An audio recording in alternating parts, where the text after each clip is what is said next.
Summer's here. Are you ready to unveil your beach bod? You know what? You're in luck. Our friends at Manscaped just launched their 4th generation performance package, which includes the Lawnmower 4.0. You heard that right, the 4.0. Complement your summer bod with a trim from the leaders in male grooming. The sun is shining and calling your names, fellas. Join the 2 million men worldwide who trust Manscaped and get ready for hot guy summer by going to manscaped.com for 20% off plus free shipping with the code TAGS, TAGS. Talk about gay sex, the live version. This is episode 281. I'm your host, Steve V. Cody is out this week. He'll be back next week. But joining me is friend to TAGS, Sebastian Lacaze. Sebastian on the West Coast. I'm doing great. Thanks for, yeah. No, that's it. And I feeling great. Thanks for having me. Well, absolutely. Thanks for doing this. You recall has a podcast that's out, Chasing Happy, as well as a short film that's going to start playing the festivals called Disciple. A little later in the show, we're going to be talking about that. Also in this show, we have 2 guests, Ben and Logan, and we're going to be talking about their polyamorous relationship and really deep diving into that. I'm so excited about that. But before we get to that, Sebastian, today is National Nude Day, and you're in your underwear for one thing, but why did I know that you were going to bring that up? I had a feeling. Did you know there's a day for everything, but did you know it's National Nude Day? I mean, I'm not surprised. You're right. There's a day for literally everything. For It's Gray Cat Day. It's Puppy Day. It's I don't know. Yeah, exactly. So National Nude Day. I was talking on TAGSPodcast the other day about my first time being on the beach and being nude and how it felt. And yeah, I'm for it. I'm going to go back. So I will report back on that. But we've got to get into a couple of hot topics. And I couldn't help but celebrate the Emmy nominations were yesterday, and there were so many representations of our LGBTQ, including MJ Rodriguez of Pose, making history as being the first trans actor ever being nominated for an Emmy. Besides that, though, Billy Porter was nominated for Best Actor. The whole show, Pose, was nominated for Best Dramatic Series. Additionally, there were some great, outstanding supporting actor categories. I don't know if you watch SNL ever, but there's the actor on there was nominated. He's gay. He is, I'm just looking for his name real quick. I can't seem to find it. Yes, right. Mm-hmm. Which I think is really awesome. I wish I could find his name real quick. Also, I don't know if you are watching Hacks, but such a great show with Gene Smart. No, I have not gotten into that, but I've heard great things about it. Stars Hannah Eibender and Carl Clemens Hopkins, who I did slip into his DMs today. I just have to say that to congratulate him because he's hot. And both are bisexual. Hannah and Carl is gay. I just had to ask you, though, Sebastian, as an actor that have done television, Broadway throughout the years, now you really are working on other things. What's your thoughts about seeing all this representation right now being nominated for Emmys? I mean, it's incredible. I guess I definitely had wished for this time to come. It's crazy that it's happening. I mean, I love it. I'm so here for it, and I have supported the trans community in the work that I've been creating on my own since 2011 when I started hustling. In the 3rd season, I saw that was an underrepresented part of our community. And so I just wanted to figure out a way to work that into the show. And there's also a trans character in the short that's in the festivals right now. So I am so in support of trans actors playing trans characters and telling their stories. And I think it's super important that that work is getting recognized at that level. It's super important. And if you follow me on social or any of the messaging that I am currently, expressing right now, I've said this before, but I feel like the queer community and people of color are on the front lines of evolution. And I feel like we serve such a purpose in moving humanity forward, in helping us break out of these constructs from the past, these very limiting constructs of what gender is, what sexuality is, what race is. I think that is such an important part of moving us into a not only higher consciousness, but unity consciousness. I mean, that's so to me, these nominations and this recognition just feeds that messaging so much. And I think is like proof to me that how important the community is and how representation matters. Really matters. And I think that for so long, that question of, are you mad that, like, say, for example, Halston, played by Ewan McGregor, who's really great in it, but the question of how do we feel for so long about a straight person playing a gay man or a trans character, which has happened in the past. I think Transparent or was a show where it was just a straight person. I was always like, well, it doesn't really matter to me as long as the actor is good and represented. But here we are actually seeing really good trans actors that are not only good, gay actors, Billy Porter, bisexual actors, and not only good, being recognized, like you said, with a nomination. And it's like, if you open up, like you were saying, the floodgates to talent and opportunity, you will find that we're talented too. So I think it's refreshing. It's so refreshing. And yeah, it is sort of like, where do we go from here in the sense of actors playing what roles? Because I think it is important for gay actors to be playing gay characters, just like it is important for trans actors to be playing trans roles and telling their stories. We need to be telling our own stories as well. And yeah, I mean, does that mean that straight actors should play only straight roles? I don't think we have to define it, but I think it's really, right now, it's about it's a us shift, telling right? our own stories. And I think that's what's really important. I don't think it means that gay actors can't play straight roles and vice versa. But I think right now, in this moment that we're in, I think it's important to have people who are gay playing gay roles and people who are trans playing trans roles, so that it just widens the understanding of the community and who the people are, Absolutely.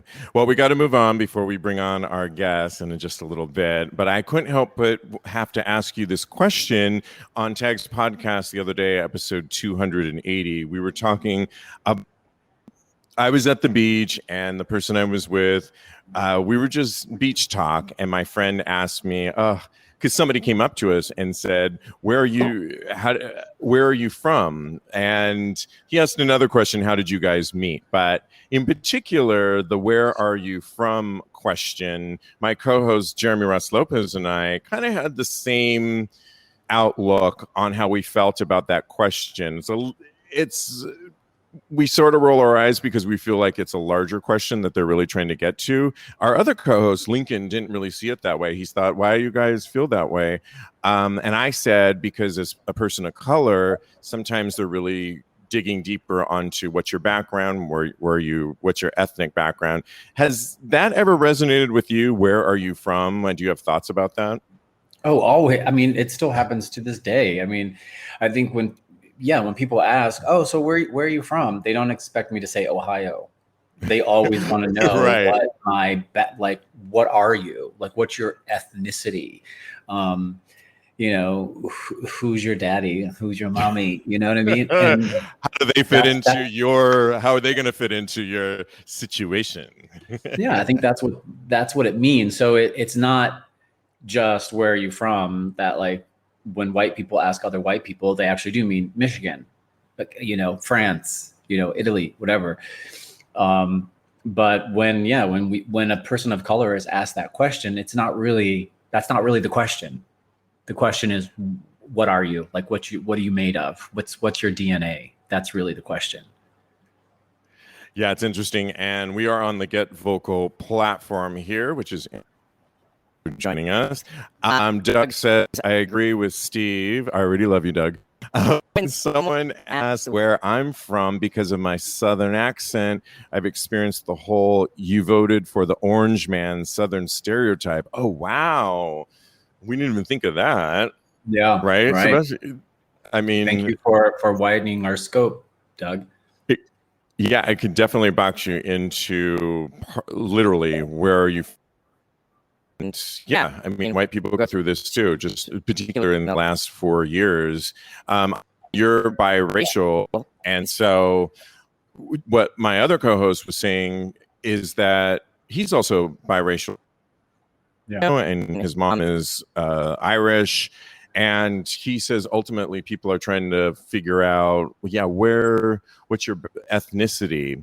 My other friend on the beach was he'll get Latinos sometimes asking him because they're trying to figure out, which he isn't Latino, he's or from Trinidad, and they're trying to figure out,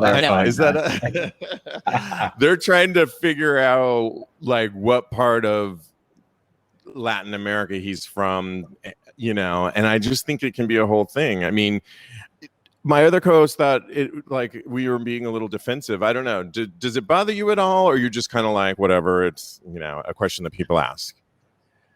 I think I've moved past it, but I think there was probably definitely, when I was younger, I think it definitely affected me more because also people always assumed I was of Hispanic descent. I remember being in New York when I was younger and people coming up and speaking Spanish to me, asking me if I spoke Spanish. And even when I tell people what I am, they always say, "Oh, I thought you were Latin. I thought you look so, I don't know, Brazilian." They never want to, they actually, a lot of times they don't accept what I tell them, because it's not, yes. They have their own ideas of who I am and what I am. And they want me to, to say what they're thinking. A good point, because I've had people, you're not Mexican. You don't look Mexican. They won't accept it, and they're saying you're Puerto Rican, right, or Brazilian. I'm like, no. They're like, you don't look Mexican at all. And I'm like, well, have you been to Mexico before? Because there's light-skinned people, there's everything in between, and I just think, we need to open our minds up a little bit. And to me, my whole point was I'm tired of these age-old questions, or be specific. If you really want to know my background, ask me what my background is. I'll tell you. Yeah, I won't bite. I much prefer that. Hey, what's your background? Yeah. Little known fact about you, which is a fun fact, is anybody that knows the Bear City trilogy, Bear City film, which I love. I love. Doug, what's his last name? The writer, director, Doug Langway. You're Langway. Sebastian's in the first one, and you actually do play a Spaniard with a really good accent. I mean, I did my best. When you got that role and that was a part of it, did it make you nervous, or you just thought, I'll just figure it out? No, it didn't make me nervous. I think at that time I was working on accents, and I was always going out for Hispanic stuff, even though I wasn't Hispanic. That was, if it was an ethnic role, it was Hispanic. It wasn't biracial. It was never, Right. So I had a very difficult time actually when I was really pursuing acting in the traditional sense. Because I was always going in for Hispanic roles, and my representation sometimes wanted me to like just lie, like tell them my You're dad right. would have something, because they really wanted you to be Hispanic or Yeah. whatever it was. So it was just so crazy because it was just another sort of like lie, another sort of way to be inauthentic, another layer of repressing my own authentic self down. It Right. was all, I think it was another layer in sort of my my journey of like breaking through that. But it definitely was affected me. I think affected me mentally in ways, you know. Absolutely, absolutely. Hey guys, just taking a break from the conversation over at Tags Live. Your host, Steve V here.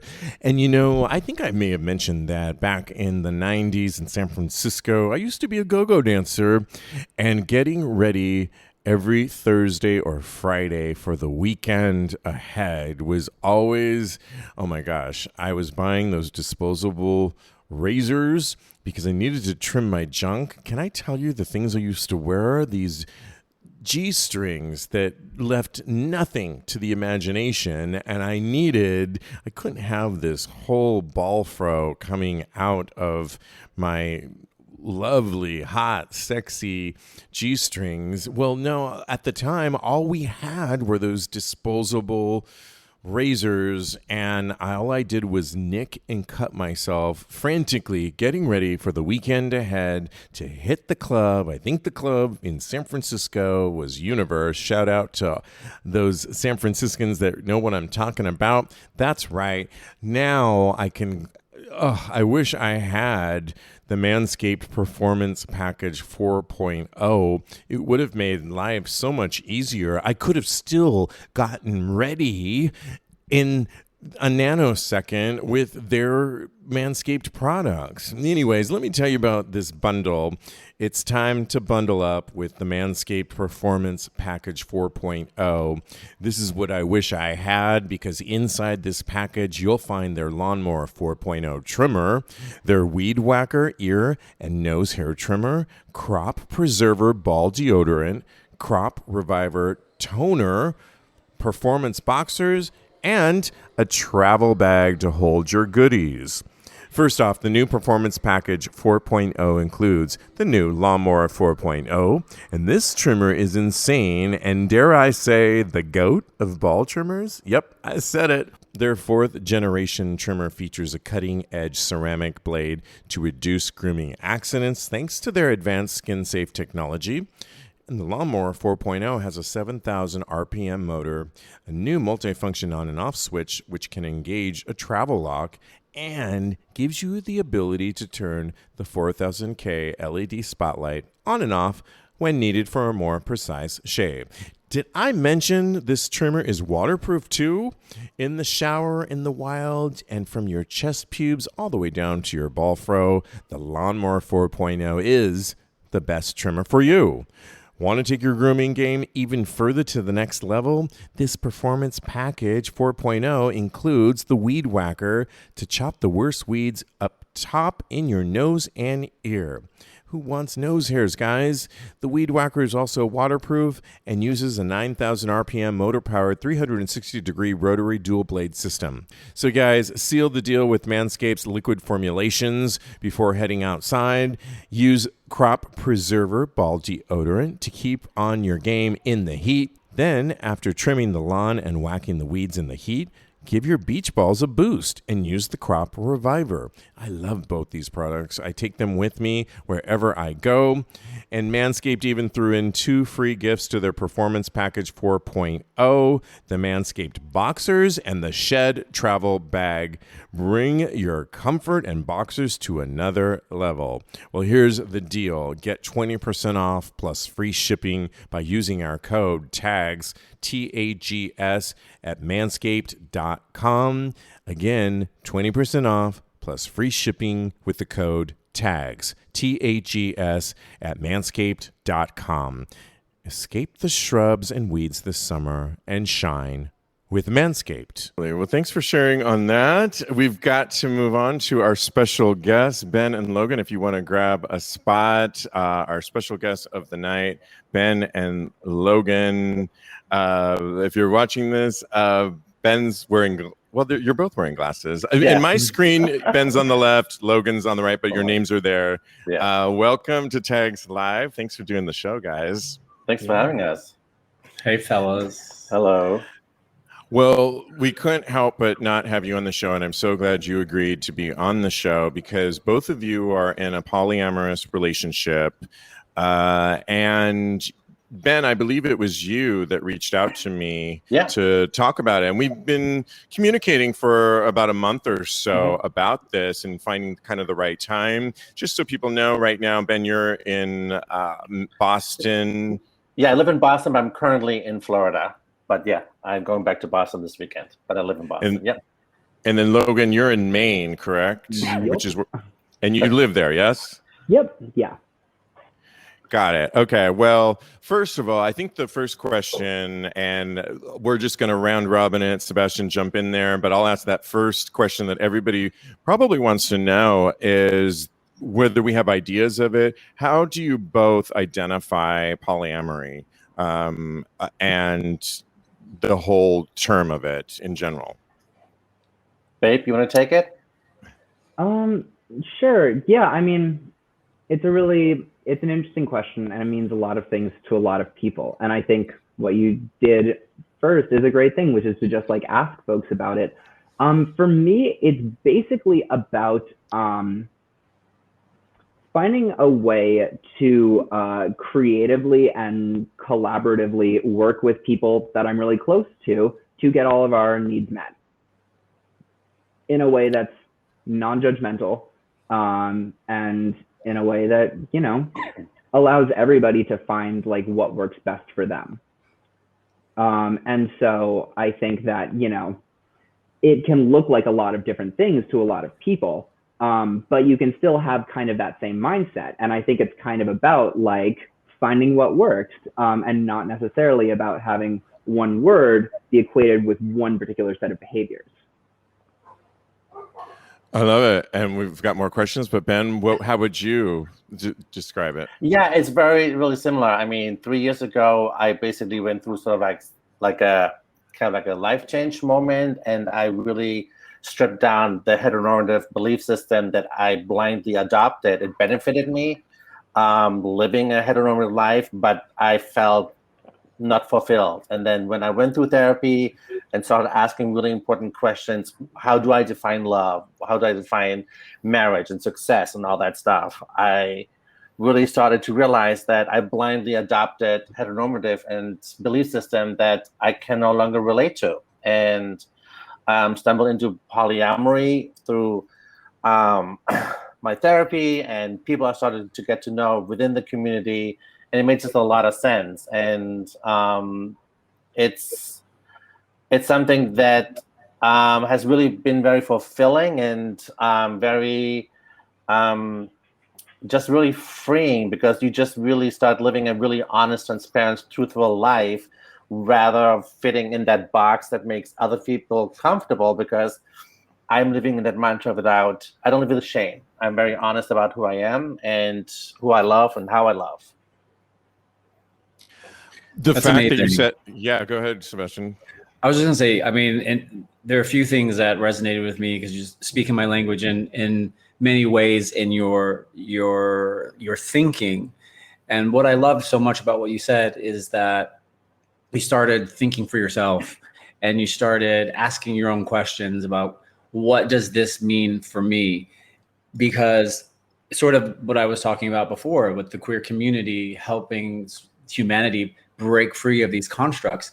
And this is just another example of that, is that we do find these belief systems that we do blindly follow without any question, because our mom told us and our dad told us and their mom told them and their mom told them. And it's literally just ideas passed down that we just fall into believing.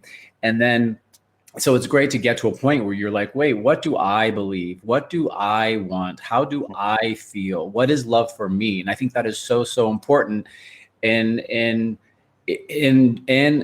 moving us forward too. And I think it's so about expanding our consciousness and to realize that there's so much more potential and there's so much more available to us than what we were taught or what we have believed. And that's what I love about what you just said. Thank you. I love that. And Logan, I'm just curious, the one obvious question that I'm sure a lot of listeners might be wondering is, how does a open relationship that many people in our community have differ from a polyamorous relationship?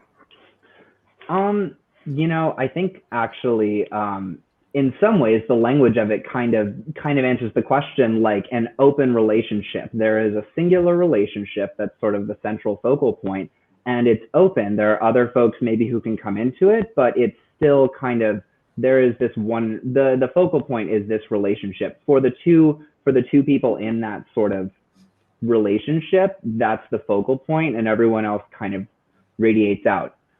I think that in the world of polyamory, we would refer to that as maybe kind of a hierarchical polyamory, where people will say, like, this is my primary partner, like this is the person that like I spend most of my time with, and other folks less so. And then polyamory is, and I think usually open relationships are there to facilitate sexual needs as well, and do sexual exploration or hang out with other people in like a fun, flirty way. But it's usually not there for the romance. And in fact, I think sometimes the inclination, the suggestion that romance is blossoming between two people, in that situation, that sometimes is like a problem. It's like, oh no, there's this intense connection. Is that threatening the relationship? Is it not? And I think polyamory, at least for me, is being comfortable with whatever that right way of connecting with that other person is. So, if you go out and meet with somebody and you just want to have sex with them, like that's a really beautiful way to connect with a person. If you want to have coffee, that's great. If you want to fall in love and make really big promises to each other, and be romantic and say like, I'm going to be there for you in really hard times, and sort of exchange that emotional weight. That's more, I think, the thing that might separate polyamory from what people might think of when they see an open relationship. And Sebastian, I know you probably have a question, but before we do that, I just want to, offline, I was talking to you the other day on FaceTime, and people should know that, Ben, you are married to, you're married, you have a partner, a male partner. 20, been together 25 years. Got it. And Logan, you refer to him as your primary partner, correct? No, I wouldn't. Oh, so this is actually the term we talked about. I would refer to him as my nesting partner. Nesting, yes. Thank you. Yeah.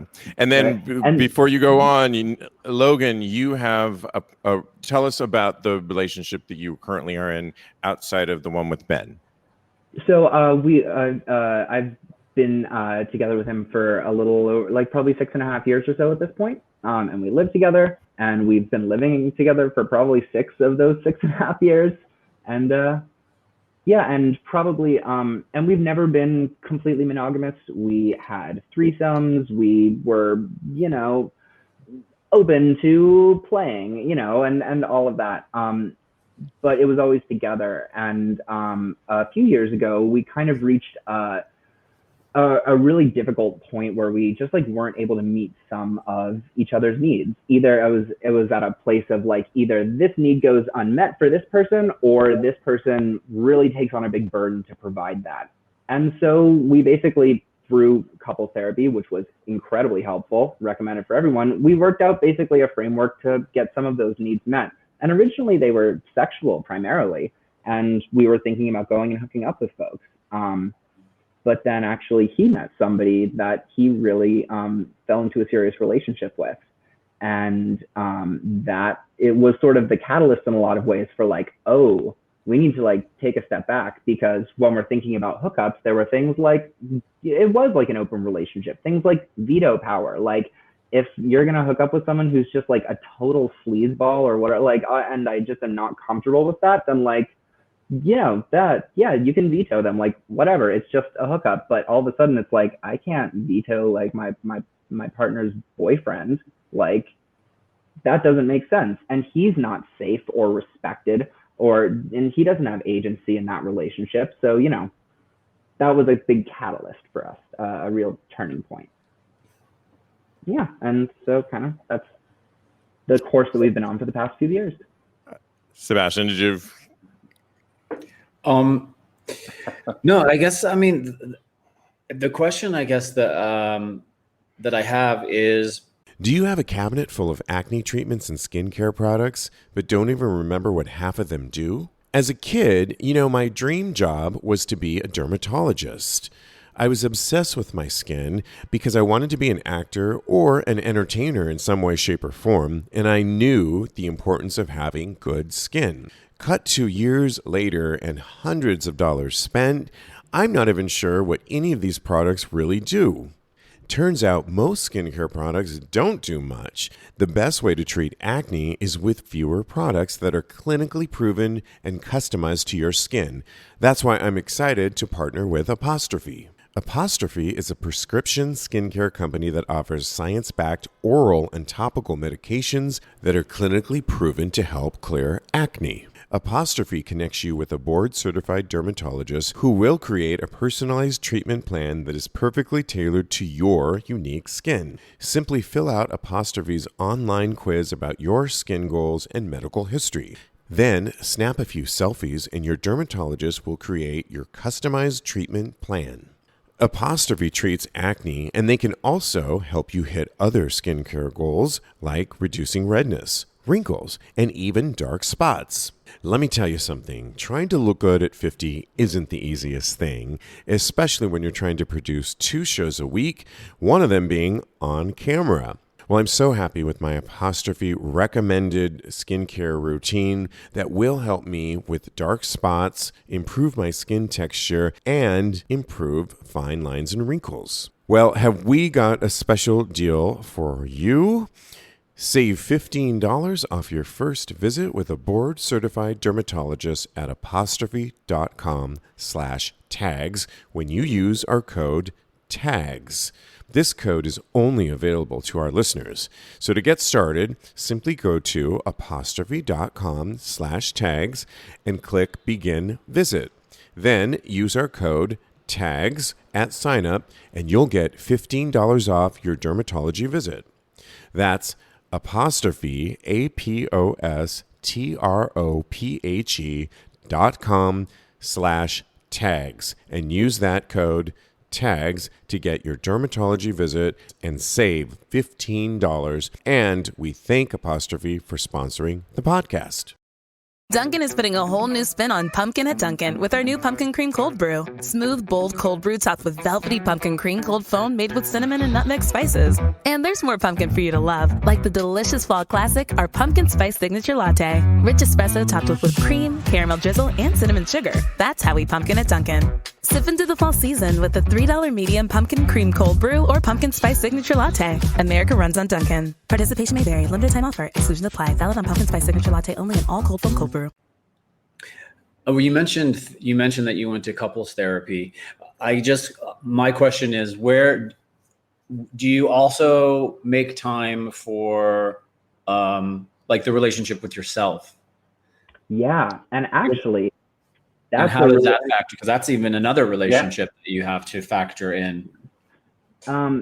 Absolutely, and I actually think Ben probably can agree that actually sometimes your partner spending time with their partner gives you that alone time.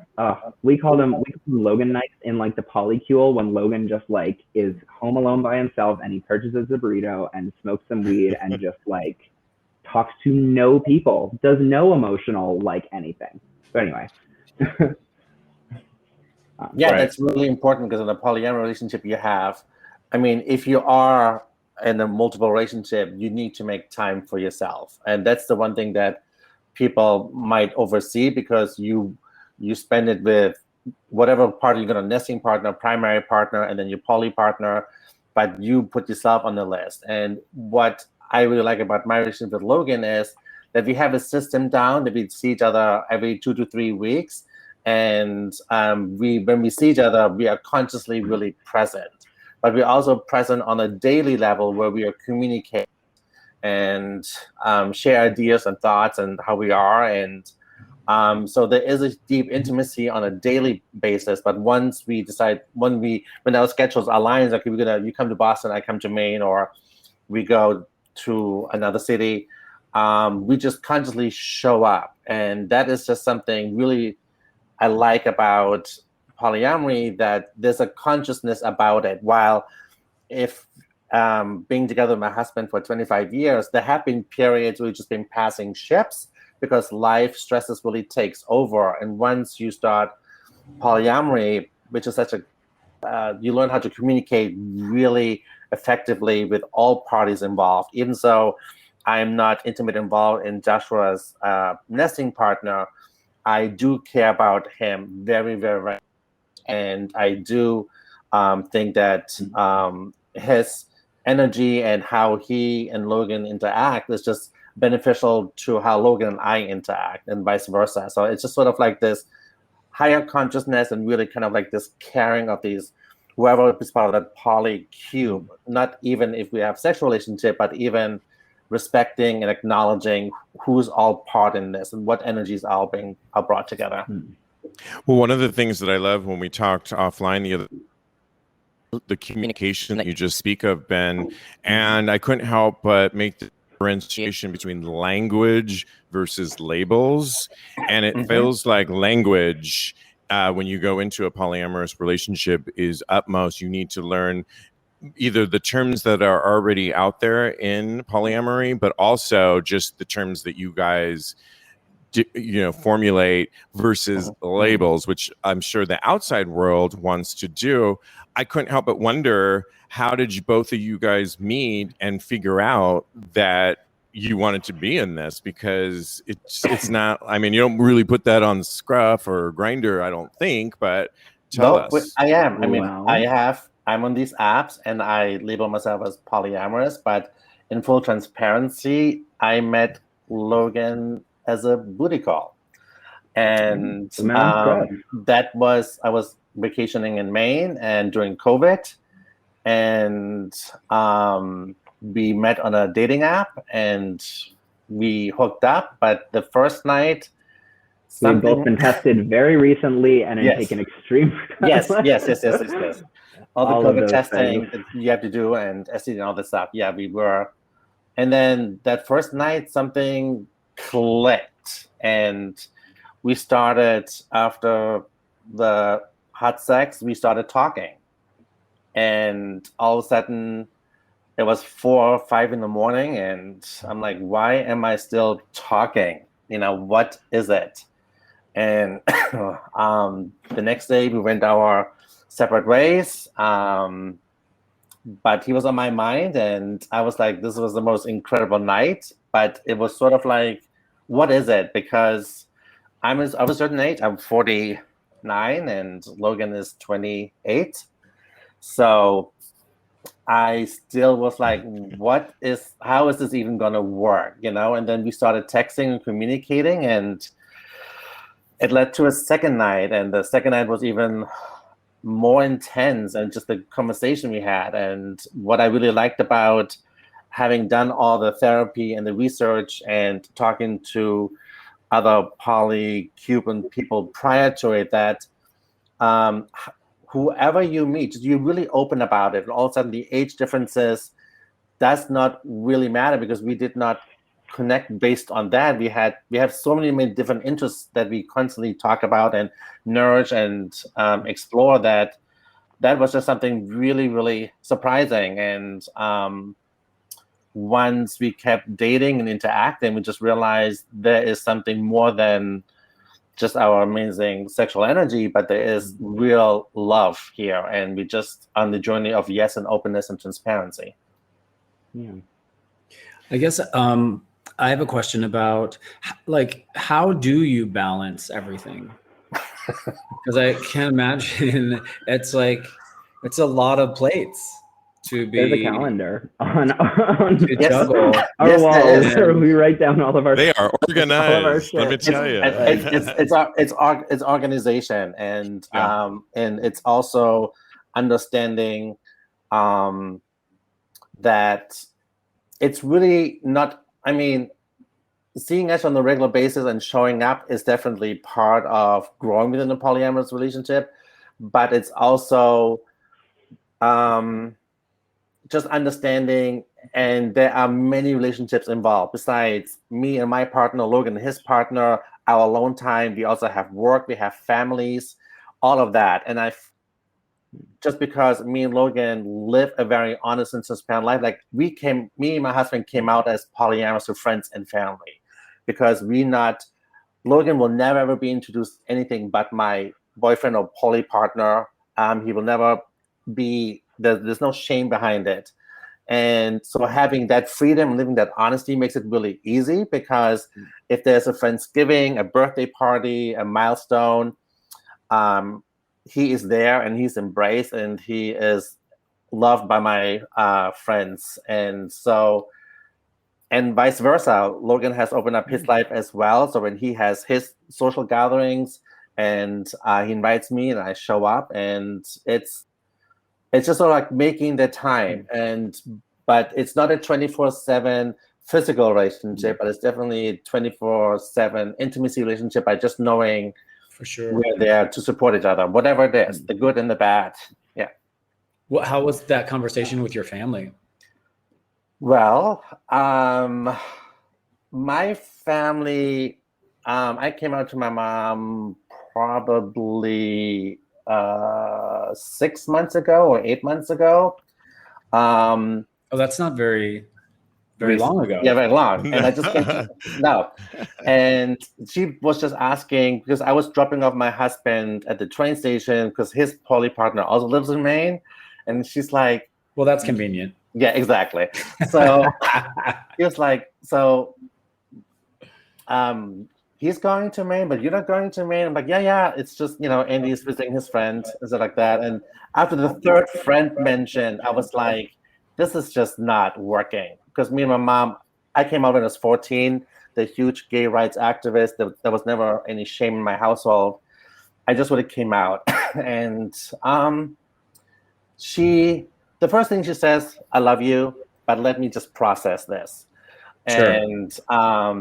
And then we started exchanging articles and exchanging stories and talking and texting.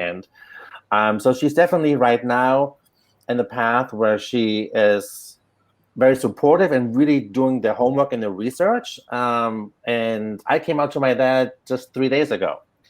So, and that was way more easier than I thought it would be, because my dad is very into research and data. And because me and Logan have been dating almost for a year, he just sort of like took it. He's processing it, but he's also in the midst of field of researching it and sort of like, okay, this is what I'm seeing. These are the negative data I'm hearing, and I'm showing the positive data. So it's just really interesting. But Logan's family is phenomenal. So that is just like, they're like the best parents I have ever met. So sorry, just clarification for me. You meant coming out as polyamorous. Oh, polyamorous. Yeah. Right. Okay. At first, I thought you meant coming out as No. gay. Me too. You Thank said, you. Then Yeah. you said No. you came out at 14. So I you came out when I was 14. Correct. Yes. Gotcha. Okay. Yeah.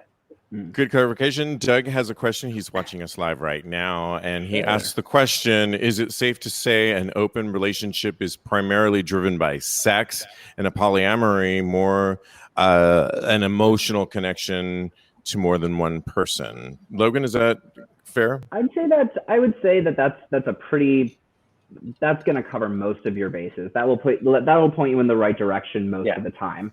And I think, it's that an open relationship is I think an open relationship in some ways is designed to allow for sexual interactions and explorations while protecting that relationship. And the thing you sometimes find with polyamory is a lot of times that the choices that lead you to the greatest intimacy and the greatest connection with one person can sometimes also feel like the biggest threat in the moment to that other relationship. And that's actually the moment of that other relationship where you like really have to like trust each other and because like and just be like, but it could go badly. And if it goes badly, I guess we'll have to figure it out, but it could go really well and we'll just have to trust each other.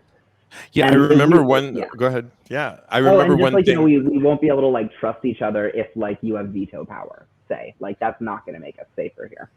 Anyway.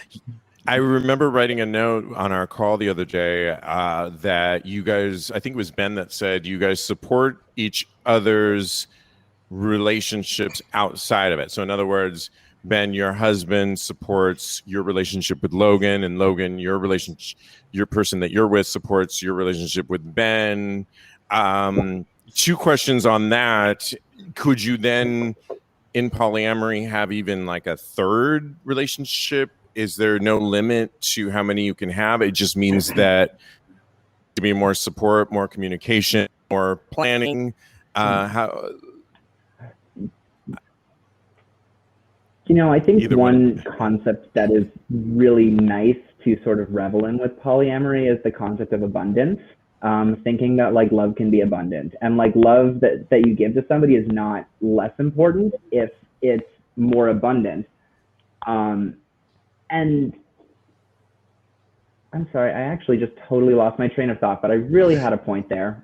I would say that love in general is abundant. Like love is abundance, right? Yes. And poly means many. Yeah. Right. So I feel like this whole expression is about taking off limitation. Mm-hmm. So I think it can be anything. Mm-hmm. Yeah, I feel like it could be anything that you wanted it to be. That's sort of, I think, the design of it, right? You actually touched on really what I meant by balance, not necessarily scheduling, but you were saying like the give and take between the relationships. That's kind of what I was meaning when I said balance, in the sense of like when something happens in one relationship that might affect the other relationship and vice versa, that delicate balance of that energy exchange must be something that needs attention and sort of like a delicate hand in many ways, because it's emotions and it's just emotions and thoughts and feelings between human beings. So that I feel like is really where a lot of the balancing and a lot of the work must come into play. And I don't mean work in a bad sense. Yeah, I mean, we, Logan and I sort of like are very emotionally available and very emotionally close, and we really just really show up, and there is not sort of like this pressure or facade of like we have to entertain each other, and it has to be always the honeymoon period. We have reached the level of just, I have a shitty day, and let's really address that and be there. And or I need some alone time when we do scheduling, and let's say, Logan, come from Wednesday till next Monday.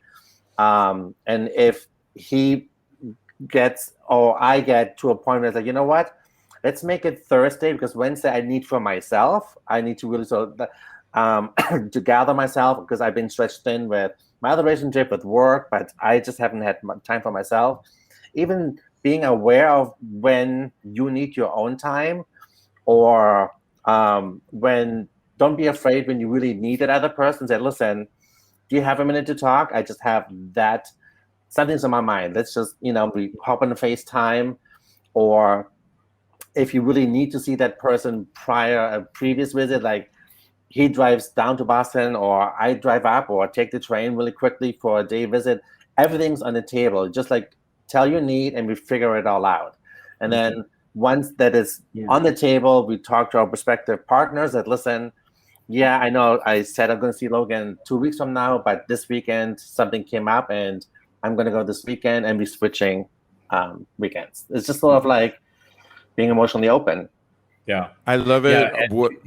Communication for sure. Yeah, it is. I was just going to say that. Yeah, be in a polyamorous relationship. Yeah, that sounds like a disaster. Yeah, and that's one of the things I was going to say too. Is like, as I love communication, and I think it's the key to life in so many regards. I think one of the light bulb moments for me that I've been hearing is that it's challenging traditional hetero constructs. I think you said that, Logan, about hetero constructs. Or Ben, okay, and that just really makes sense. It's like we have these blueprints, age-old blueprints that we all grew up with. And I know offline, Sebastian, I've talked with you, and whether it was in Clubhouse or not, about just these constructs that don't LGBTQ, but we've had to somehow fit ourselves into these. And it really, it's really refreshing. I guess if I was to, relay a question with that, is if someone's thinking about this going into, do you think about going into a polyamorous relationship, and what advice, besides obviously the communications, would you guys have for somebody considering going into a polyamorous relationship? Logan, let's start with you. I'm gonna steal Ben's and just say read the 3rd edition of The Ethical Slut. It's a fabulous book. I have it over.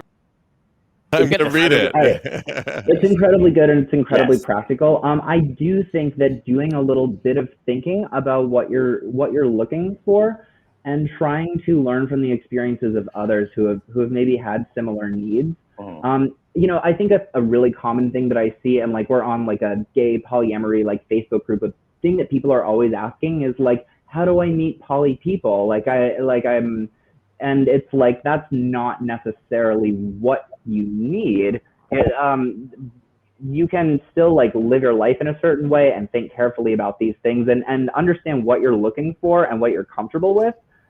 You don't need to do that with someone else. And in fact, maybe you shouldn't bring all those huge unanswered questions into a really seriously committed romantic relationship. Yeah, that goes back to what Sebastian was saying, as the personal work on yourself too, is kind of what you're alluding to. Ben, what's your thoughts on somebody that would be considering this? Yeah, polyamory, definitely, I feel like just give it, what are your intentions? Like, what are you really trying to get out of it? If your first thought is more sex or automatic threesomes or foursomes, I would just take a step back and start reading, joining Facebook polyamory-oriented groups, and just listening and asking questions, because sex is all good, but it's not the foundation of polyamory.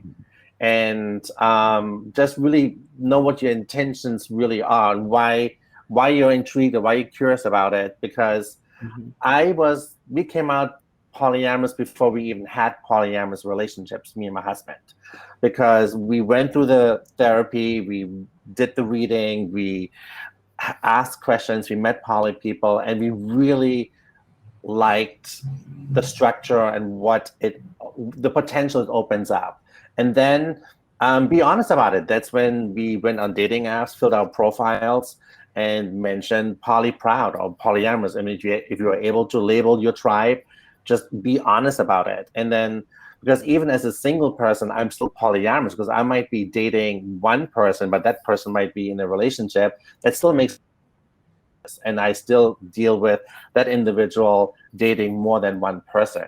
So you need to really know the intentions, why you want to enter this. And then don't bring the concept of shame into it, because once you start hiding and separating and saying from in the bedroom, he's your lover, he's, whatever it is, but then you have to say he's my friend. It just really complicates things. And I feel like that is not, if you're not comfortable standing in that poly skin, just don't do it. Take your time. Take your time. I couldn't help but go ahead. Yeah. Oh, just on the topic of shame, another, I think, very shame-based reaction is to, if you're in a relationship and feeling these urges, is to cheat on your partner. And that's not what polyamory is about, because it is about communication, and like that you're not going to be able to be honest with yourself and go into such sort of a shameful place, and just like open up the conversation instead. And Ben, I couldn't help but take a note when we were talking the other day. You said it's an investment in intimacy. Yes. And that is kind of says it all. Ben and Logan, we want to thank you so much for really enlightening us all, because I know here we are that I do this show 4 years and I still didn't know a lot, and you've really taught us a lot. And I hope our listeners really, have learned some too. Thank you so much. Thank you so much. Thank you so much for having us. Yeah. Absolutely. All right. Thanks, you. Guys. All right. Bye, you guys. All right. Cool. Wow. Really good, Sebastian, right? Yeah. And great conversation. Absolutely. I love it. No, I really did love it. Well, we only got a few minutes. And I have to ask you before we wrap the show, because you have a short film that you produce, star in, and it's going to be playing some film festivals. You play a priest in it who contacts who's HIV positive. And tell us a little bit more about that, and then where the film is headed and when we can kind of see it. Sure. Yeah. This idea came about I'm going to say more than 10 years ago, actually, when I was living in New York. And I took this writing workshop for actors from this casting director at Playwrights Horizons. And it was back in the day when actors were doing one-man shows. So it was even pre like web series or digital series, however you want to label them. So that should give you a time frame. Yeah, right. We won't put a number on it, but yeah. But and then after the class, maybe you were going to have like a couple of ideas for a couple of characters for your one-man show. So one of the exercises was to research media and find an interesting article that jumps out at you and create a monologue based off of this article. And I don't know how it happened, but I just like stumbled into this Pandora's box of articles about priests with HIV.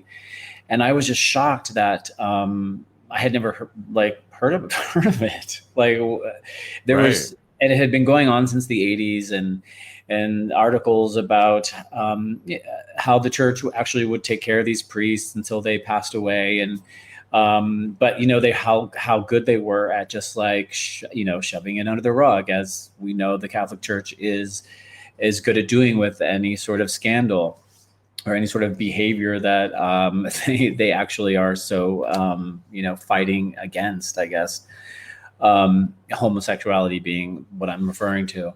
And so I wrote this. I found this article. I created this monologue. I wrote this monologue, and then I performed it in the class, and that was it. It sat on my computer, and I was positive at the time, and maybe that's why it flowed into personal. My experience. Yeah. But I wasn't open at all. I mean, I was carrying that secret, like way buried deep inside. I wasn't talking about it to anyone. I mean, my partner knew, obviously, but I didn't ever talk about it with anyone, not in my family, my friends, nobody. So that in one way, it was cathartic to write that monologue, because I was able to release some of my emotions surrounding being diagnosed through this monologue. So anyway, it sat on my computer, and then cut to about 4 years ago, and I'm working at a hotel in West Hollywood called Petit Hermitage on the rooftop. And the woman who is now my producing partner, we were working together, and we were on break, and we were talking about actor things. and I brought up this monologue, and she said that would make a great short. And I thought, wow, you're right. That would make a really amazing short. And so I told her I was going to write it, and I said, you need to produce it with me. And so she was like, hell yeah. So, but that was like almost 5 years ago. It's been a very long road. I took my time writing it, and I didn't want to do Kickstarters because I had done 2 Kickstarters already with Hustling, and it's just like which is the digital series I created back in 2011 that ran for 3 seasons on YouTube, and it's just a lot of work. Sure. And I was just like, oh, maybe there's just another way, and I'm going to do this short film. I just want it to be a different experience, and so I raised some money on my own by reaching out to some big donors who had contributed to the Kickstarter for Hustling. And I did some grant writing, which I didn't get any of the grants, but I was able to really get really clear on my message and who I am as a filmmaker, and what my mission statement was as an artist and a filmmaker. And then I was at a pitch fest at this film festival, and I was pitching the series version of this short because at the time I thought I wanted to develop it into a series, and I was pitching it to this exec, of a digital arm of this studio. And as I was leaving, he goes, "Why are you the person to tell the story?" And I just said, "Because I'm positive." And he was like, "Oh, interesting. And then I moved to the next person. And in my head, I'm going, "Oh my God, I can't believe I just said that out loud." You just said that, right? Yeah. Said it to like someone in the industry.